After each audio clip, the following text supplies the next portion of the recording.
Akiarĩria andĩki a mohoro arĩ wabici-inĩ cia gĩkundi gĩkĩ kĩa Watoto Kenya, mũtabarĩri wa mĩhang'o ya gĩkundi gĩkĩ Hilary Axon augĩte gĩkundi gĩkĩ kĩambĩrĩirie ta mũciĩ wa ciana na kũrĩa macokire makĩambia kũheana ũteithio nginyagia mĩciĩ-inĩ ya andũ kũrĩa kũrĩ na ciana cigomeirwo nĩ ũkĩa mũnene.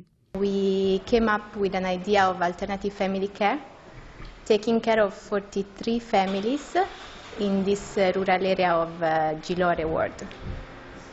So not only the single kid, the single individual will benefit from the project, but the whole family will benefit of it. Hilary nĩ acoketie ngatho nĩ gũkorwo gĩkundi gĩkĩ nĩ kĩmwe kĩa ikundi iria ciamũrĩtwo gũkanyita itemi kĩũngano-inĩ kĩa mabũrũri kĩrĩa gĩgakorwo gũkũ bũrũri-inĩ mweri wa kanana mwaka ũyũ. Nĩongereire kuuga nĩ makoretwo makĩnyitanĩra na aciari na bamĩrĩ cia ciana iria makoragwo magĩteithia nĩguo kũgacĩrithia mĩtũrĩre yacio. Today we can say it was the best thing we could do. The kids are happy, they have good result in school, and also the families are happy to have back their kids.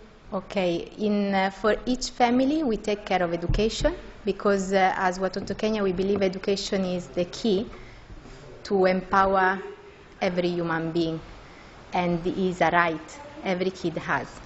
Ona thengia ya gũkorwo magomeirwo nĩ mathĩna ma kĩmbeca nĩ makoretwo mateithĩtie andũ aingĩ hamwe na kũhe wĩikaro na gũteithĩrĩria andũ kwambia na gũtwarithia na mbere biacara ciao.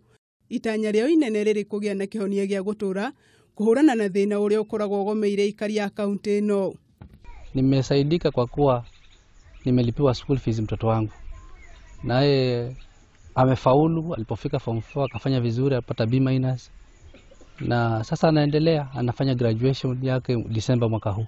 Mwena-inĩ wao ikari ya gĩcigo gĩkĩ nĩ macokeirie gĩkundi gĩkĩ ngatho kuona ciana ciao nyingĩ nĩ ihotete gũkorwo igĩthoma rungu rwa mũtaratara ũyũ na kũgunĩka na njĩra nene.